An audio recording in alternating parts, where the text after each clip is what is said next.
Hello, my name is Collin Myers. I'll be your band's adjudicator today. Thank you very much for coming to perform.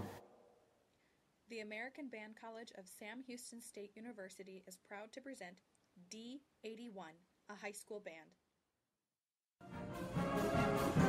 Great energy here at the beginning. Be sure not to overplay. Trombones are the biggest culprits. Very nice dynamic contrast. The cymbal crescendo is also very nicely played. The more delicate section could have emphasized a little bit more. Very nice light snare playing. Be sure that trombones don't overplay and that they're listening for intonation. Some of the releases of the notes are falling off and the pitch is dipping.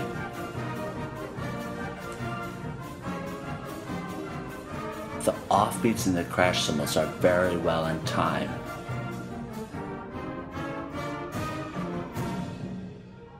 Timpani was a little too loud there and also too long. Make sure they're damping.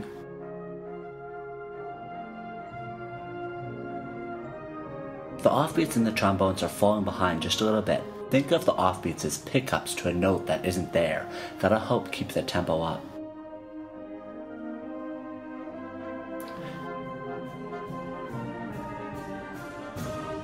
You could also have a little more phrase in the trumpet line as you play that. Tuba and timpani are both too long and too heavy. Try to keep it light.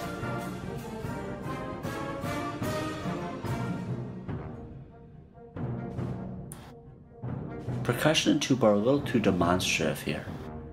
Keep it in the style of the march. Nice delicate playing here, especially like the bell part. That can come out even a little more.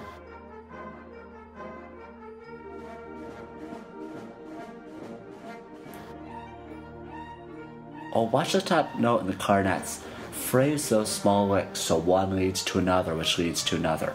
If the top note gets a little shrill, make sure you're not biting to get up the high notes. It's all in the airspeed. Increase airspeed and think of arching the tongue a little bit into an E vowel to get the higher pitches to come out.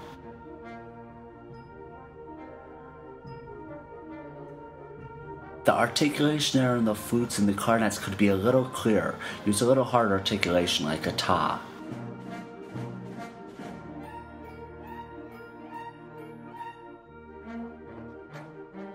Yeah, make sure not to overblow in the trombone. Some of the notes are being cracked just because there's so much air going through the instrument it can't be controlled. Always have a rounded sound.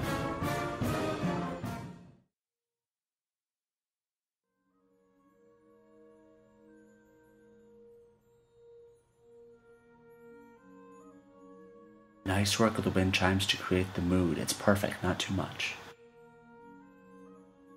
Beautiful tone in the flute solo and solid clarinet pitch underneath. Good job.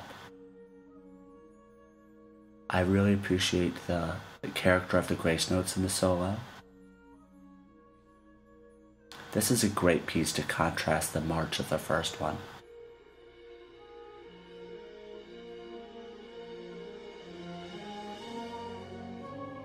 Nice crescendo there. The suspended cymbal wasn't perfectly even. Make sure it always has direction. We know where you're going.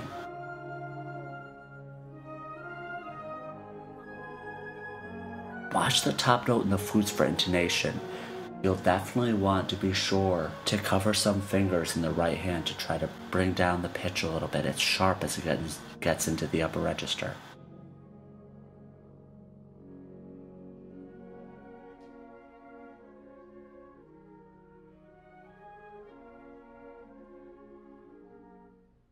Very nice legato articulation throughout this.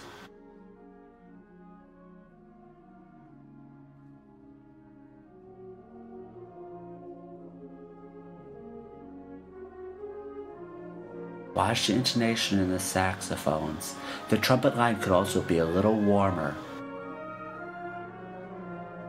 Always think of an O, an open space in the mouth to create a darker sound.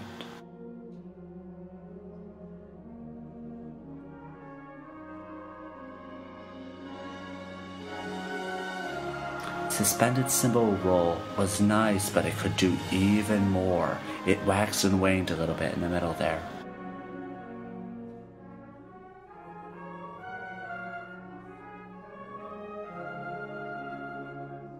Try slurring over those large leaps in the melody in the trumpet part. An idea that might help might be to sing it first. This gets the idea that it's a line. Some of the leaps are a little disjunct. You want it to feel like it's one lyrical line that stretches.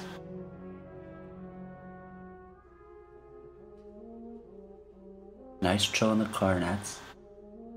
I appreciate the tone in the solo, but it's a little choppy. Try to make it smoother and legato over those large leaps like you would in the trumpet. Great performance. There was great energy and wonderful tone at the beginning of October. Be sure not to overplay the crescendos and let it affect tone, especially in the trombone.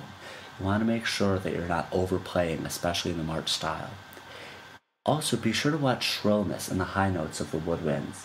It's important that even as we extend into the upper range of the woodwind registers, you want to make sure to have a warm, dark sound. The way you do that is by making sure that you don't bite down on the reed or overblow on the flute. Make sure the corners are in and that you have fast airflow. Airflow is the key. Thank you so much for your performance. I hope my comments are helpful.